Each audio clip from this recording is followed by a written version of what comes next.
Hello friends, फूडल्स को आपण समस्त को स्वागत।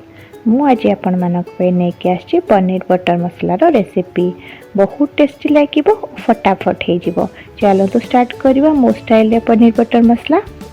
प्रथमे आपण माने दुटा बड़ प्याज, गोटे टमाटो, 5-7 कला रसुण, अदा को रफली चॉप करके नै जिवे। ता सहित किछि नै जिवे काजू और मगज मंजी। तापरे आपण माने पनीर को एई भली भाबरे बड़ बड़ पीस करके काटिकी अलगा करके रखि दियंतु। चलंतु करेई बसेबा।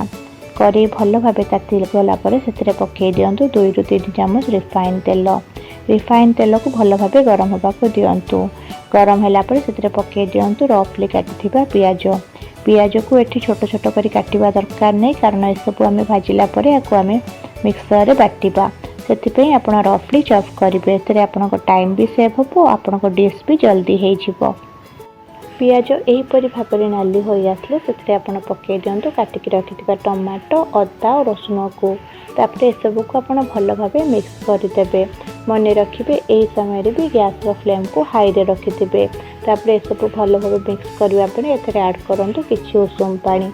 उषुम पानी पकेवा द्वारा आपणकर ए सब पियाज टमाटो भल भाबे सिझी जाय थाए और बेसी टाइम लागि न थाए। तापरे एतरे पके दियंतु किछि लूण पकेला परे ए सब को आपण भल भाबे मिक्स करि दियंतु। ए भली भाबे आकु चलौथिबे, कारण ए सब तळु लागि जिवो। ए सब सॉफ्ट होला पर्यंत भल भाबे आपण भाजंतु। देखंतु एही परि भाबरे आपणक पियाज टमाटो सॉफ्ट हे गला परे आपण पकेबे सेतरे काजू और मगज मंजी। काजू और मगज मंजी आगुरु पकेबे नि एथिबे, कारण काजू और मगज मंजी जल्दी तळु लागि जाय। एथिबे सब सॉफ्ट होला परे ही आपण काजू मगज मंजी पकेबे। तापरे आकु भल भाबे टिके भाजिला परे आकु प्लेट को काढिकी रखि देबे। एही मसला को प्लेट को काढिला परे आकु भल भाबे ठंडा हेबा को छाडी देबे। गरम थिबा अवस्था रे केबे भी मिक्सी रे बाटिबेनी। एही परि भाबे ठंडा हे गेला परे चलंतु आमे ताको मिक्सी रे बाटी दबा। आम चैनल वीडियोस जदि आपण मानक पसंद आसुची, आम रेसिपीज रो आपण किछि सिखि पारुछंती, तो आम चैनल को लाइक शेयर सब्सक्राइब शेयर करंतु। आपण मानकर गोटे गोटे सब्सक्रिप्शन आम पे मूल्यवान। एही मसला बाटिला बेले एथिरे आपण हाफ चम्मच चीनी पकेया को केबे भी भूलंतुनी। एही डिश रे टिके मिठा टेस्टा बहुत भल लागे थाए। तापरे एही मसला को मिक्सी रे पूरा फाइन पेस्ट कर दियंतु। टिके भी दरदरा रखिबेनी, एथिरे पूरा फाइन पेस्ट हबो। एही भली भाबे करिके रखि दियंतु। चलंतु एबे आमे करेई बसेबा। करेई गरम होला परे सेतरे पकेई दियंतु 2 चामच तेल। तेल अल्प अल्प गरम हे आसले सेतरे पकेई दियंतु गोटे पीस बटर। बटर को आपण डायरेक्टली करेई रे पकेबेनी, तेल ऊपर पकेबे, नहले सेटा पोडी जाय थाए। तापरे एथरे पकेई देबे किछि हळदी गुंड और किछि काश्मीरी लाल मिर्च पाउडर। एही तेल रे हळदी और काश्मीरी लाल मिर्च पकेले आपनक बटर पनीर कलर बहुत भलो आसी थाए। ट्राई करके देखंतु। तापरे ए सब को भल भाबे आपण मिक्स कर दियंतु। भल भाबे मिक्स कला परे आपण सेतरे पकेई देबे आमे जो बाटी के रखिथिले से पेस्ट को। जेबे हमर भेज खाइबार थाए, आम समस्तंकर टेंशन कौन खाइबा। छोट छुआ माने तो भेज ना कहिला माने ही चिड़ी जाती। तो सही समय रे आपण एही बटर पनीर को घरे करके समस्त को खाइबा को दियंतु। समस्ते बहुत खुशी रे खाइबे। तापरे ए पेस्ट को भल भाबे आपण पकेला परे ग्राइंडर रे जो मसला लागिथिबो तादरे पानी देई ताको भल भाबे फेंटी के एथरे दे देबे। तापरे ए सब को आपण भल भाबे मिक्स कर दियंतु। एही समय रे आपण गैस रो फ्लेम को स्लो रे ही रखि देबे। तापरे सब को भल भाबे मिक्स करके किछि समय घोड़े के छाडी दियंतु। किछि समय परे चलंतु देखिबा हम मसला को भली भाबे हे जाय छी। देखंतु हम मसला टिके टिके फुटी आसलानी।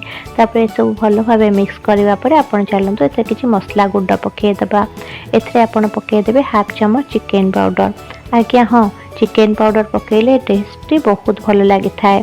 तापरे एथरे आपण पके देबे किचन किंग मसला।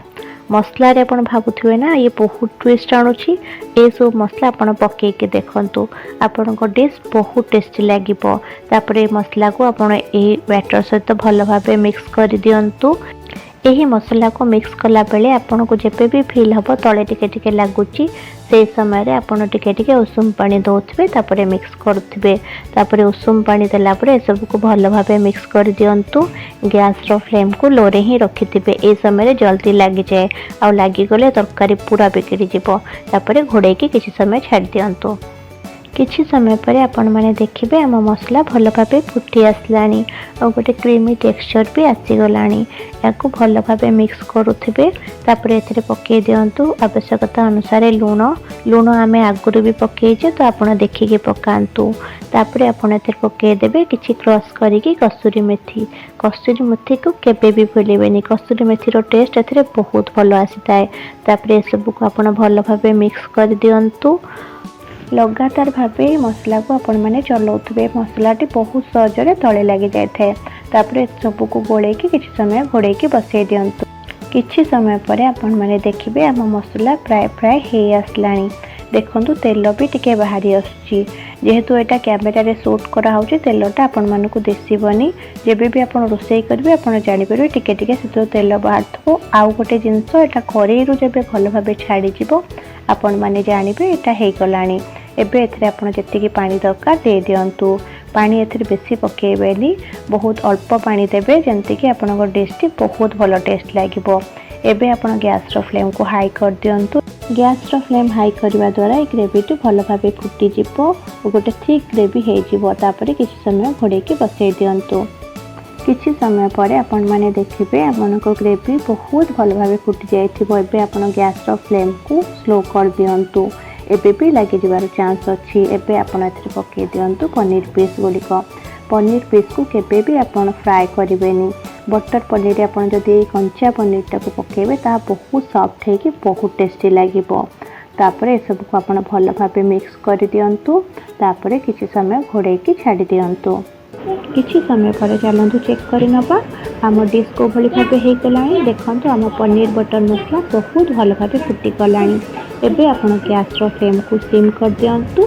तापरे ए सब को भल भाबे मिक्स कर दियंतु। लास्ट को एथिरे गोटे पीस बटर पकेया को केबे भी भूलिबेनी। बटरटा बटर पनीर मसला रे बहुत भल बास्ना दे थाए। तापरे ए सब को भल भाबे मिक्स कर दियंतु। तापरे किछि समय घोड़ेकी छाडी दियंतु। किछि समय परे आपण माने देखिबे आपनक पनीर बटर मसला एकदम रेडी हो जाइथिबो। तापरे ए सब को भल भाबे मिक्स कर दियंतु। कारण लास्ट को आमे जो बटर पकेइले ताहा मेल्ट होइकी गोटे जगह रह जाइथिबो। ताको भल भाबे मिक्स कर देला परे आपण एबे गैस रो फ्लेम को बंद कर दियंतु। तापरे ए सब को 5 मिनिट पे घोड़ेकी रखि दियंतु। तापरे चलंतु आमे सर्व करबा हम बटर पनीर मसाला। एही पनीर बटर मसला को आपण माने राइस रुटी परटा कुलचा नान सब सहित एंजॉय करि परिबे। बहुत टेस्टी लागि थाए। मो एठी परोटा सहित बनेइछि तो टेस्टी देखा जाउछि ना। तो हम चैनल को सब्सक्राइब करबा को भूलंतु नाही। Thank you.